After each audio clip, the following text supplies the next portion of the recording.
You are going to be a multi-millionaire.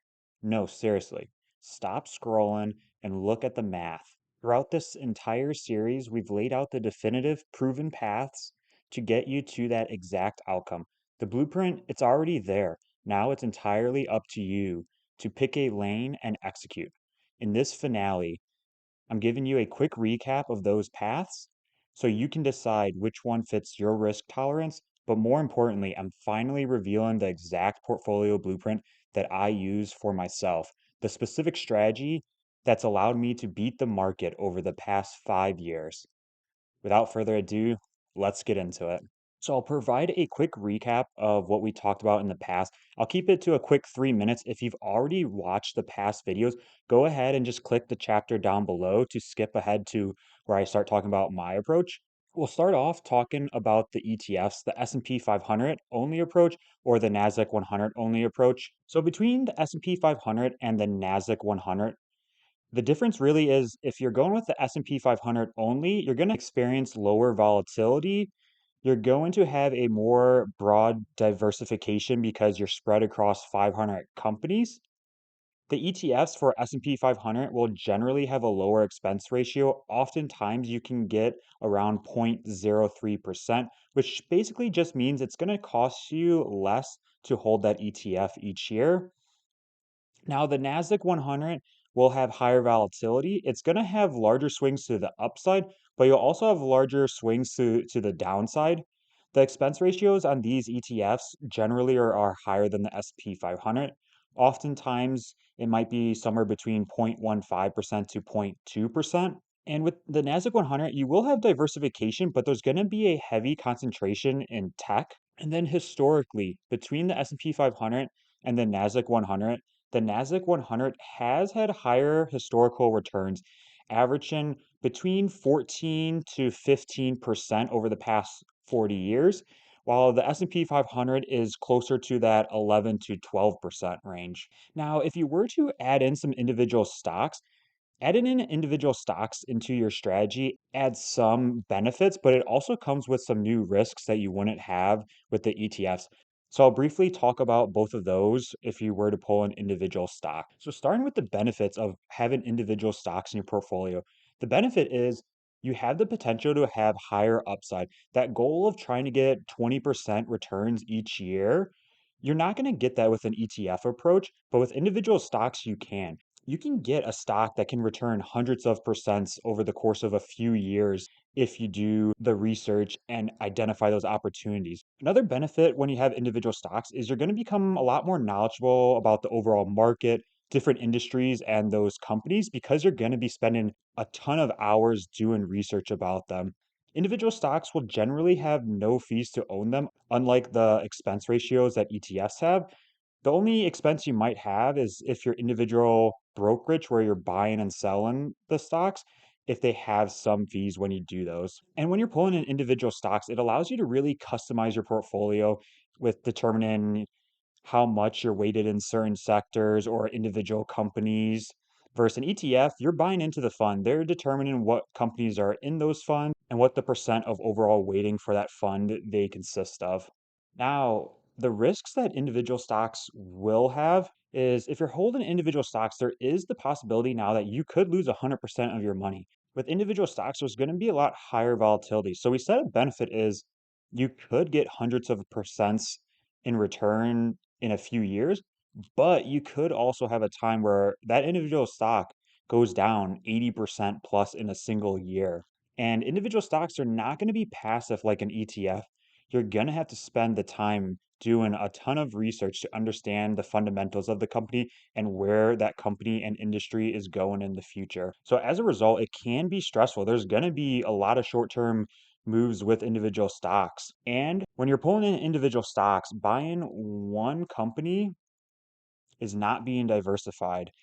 When you buy one ETF, you are diversified because it's consistent of hundreds usually. So when it comes to what strategy is right for you, you really need to just take the time to understand each approach, how much time you want to put into it, what you enjoy, and what you're looking to get out of investing. And then from there, you can decide which strategy best aligns with you. And also in the future, you could always change strategies. There's nothing that says once you set your strategy, you have to keep it for the next 40 years. You could try it out for a couple of years and then, pivot to something that starts to work a little bit better. So now let's go ahead and get into my approach. So we've gone through a ton of different approaches in this series. If you've missed out and want to learn about any more of those more in depth, go ahead down into the description. I'll link that whole playlist and you can go and watch those videos in depth. Before we dive in, there's only one thing I ask. Please just take 2 seconds, smash that like button, and hit that subscribe button. I greatly appreciate it. Without further ado, let's get into the strategy that I use. All right. So the strategy that I use is I use a mix of ETF plus individual stocks with the more heavy portion of my portfolio being in individual stocks. And why exactly do I choose this investment approach? So there's a few reasons why I choose this. So the first reason is why even add ETFs first going 100% individual stocks? I like that the ETFs provide a baseline that allows my individual stocks to be more concentrated. So if I didn't have any ETFs, my diversification would solely depend on all the individual stocks. So I would really have to make sure that, my 10 to 20 stocks are very different, spread across different industries to get that diversification. By having ETFs, I get my diversification from those funds. So that way my individual stocks can be a little bit more heavy and concentrated. Third, it reduces the research load. So by having ETFs consist of a percent, that reduces how many individual stocks I need to also have in my portfolio. For every individual stock that I have, there's countless hours that go into initial research and as well as ongoing research. Having this strategy, it provides some stability during high volatility periods. So those ETFs provide a little bit of an anchor. So when real big market swings happen and some of my individual companies are swinging huge to the downside, those ETFs provide a little bit of an anchor. But the reason why I go heavy on individual stocks is it really allows me to get those outsized returns that beat the indexes then. And also for me personally, I enjoy the game of researching different companies, analyzing them, looking at the industries they're in, projecting out future years and seeing where the opportunities are. And then over time, reassessing and seeing, did my research and analysis actually prove out? Was I actually too bearish and did it do a lot better than I expected? Or did I totally miss this? And then as the years go on, just continuing to fine tune to continue to improve each year into the future. And also for me, I've learned over the years with the different market crashes that have happened and huge sell-offs is I've been really good with handling volatility. I haven't panic sold during big downturns. I've actually always capitalized on buying and increasing my buys during those down periods. So if I think back to the recent ones of 2020 COVID drop or in 2022 where we had the huge tech sell-off, both those times I didn't panic sell. I was actually a huge buyer during those. So that's why it aligns with me to go heavier in the individual stocks because I know during those market downturns, I don't get shooken out of my position.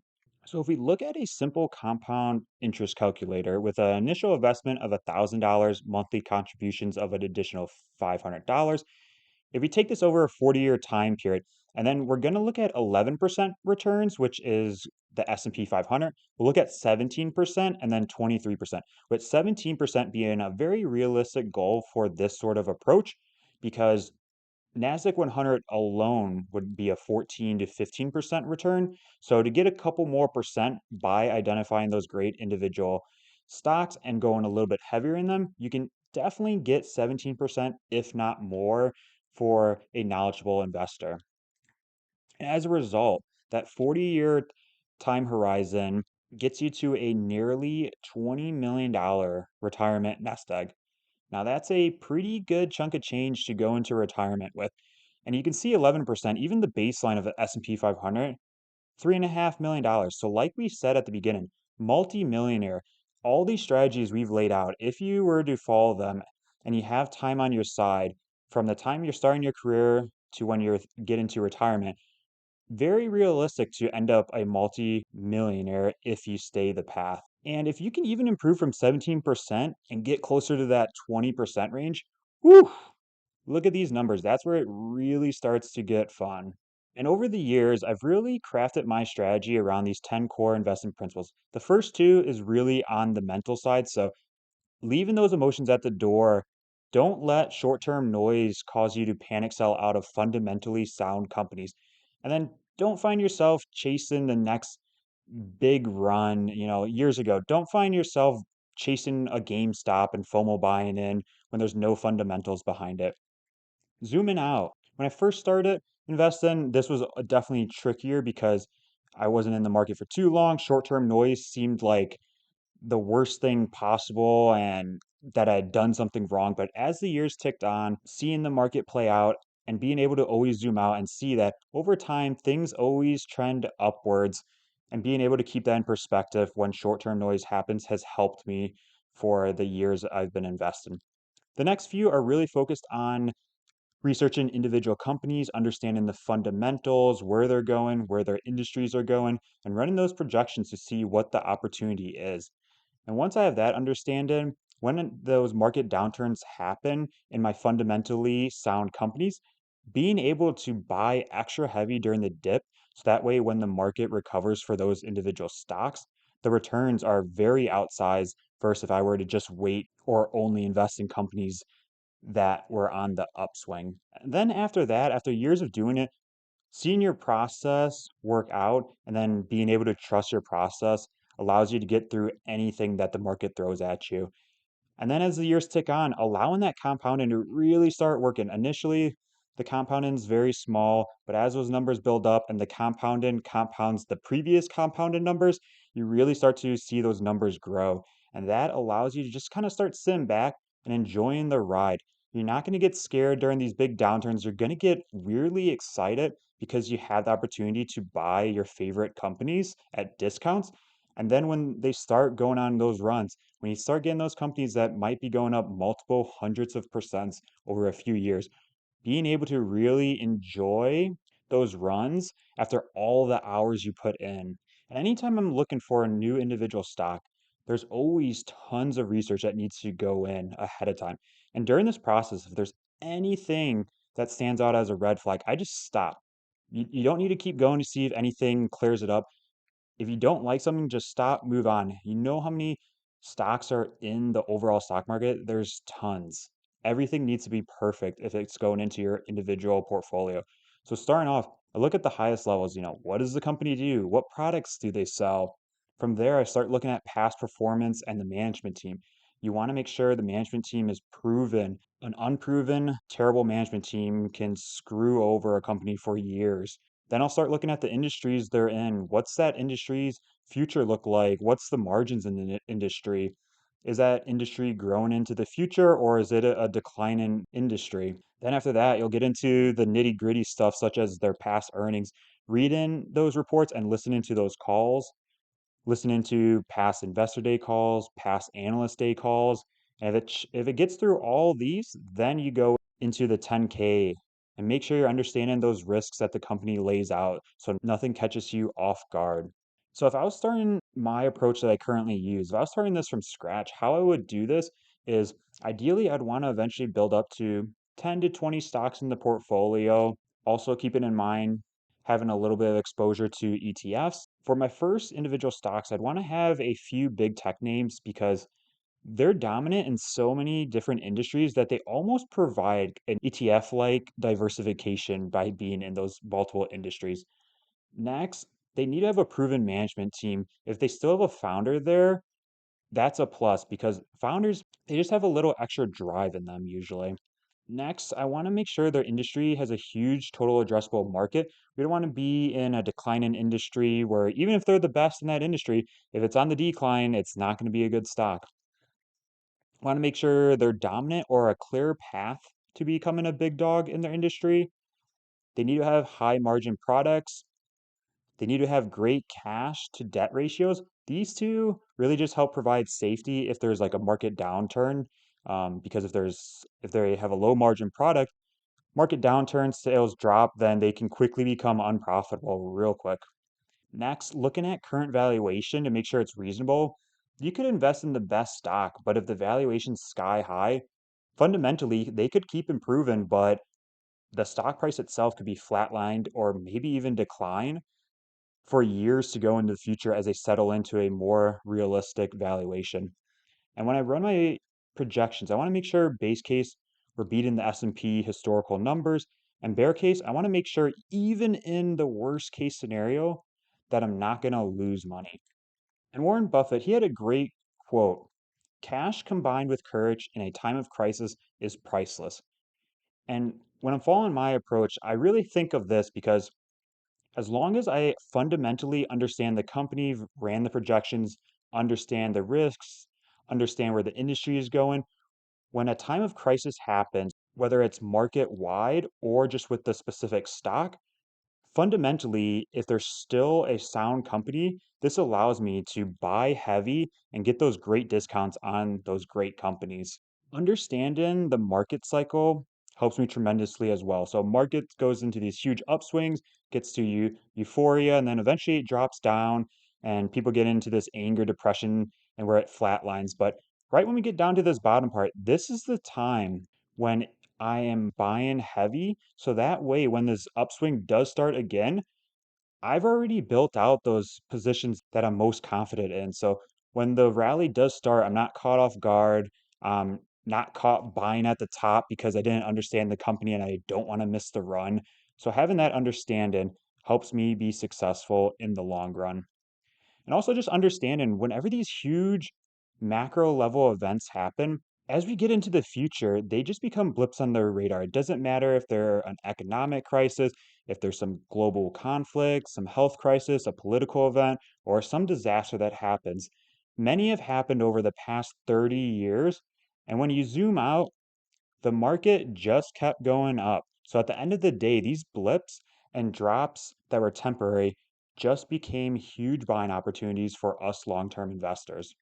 So that wraps up this entire video series. I hope you found this video series helpful. If you watched all 6 videos, you're an absolute rock star. Remember to always stay focused on the long term. If you haven't, take 2 seconds, like the video, and subscribe. Hit that notification icon to get notified of future videos. And if you can stay focused on the long term, there's many great things ahead for you. Don't forget, just stay consistent and let that compounding work for you.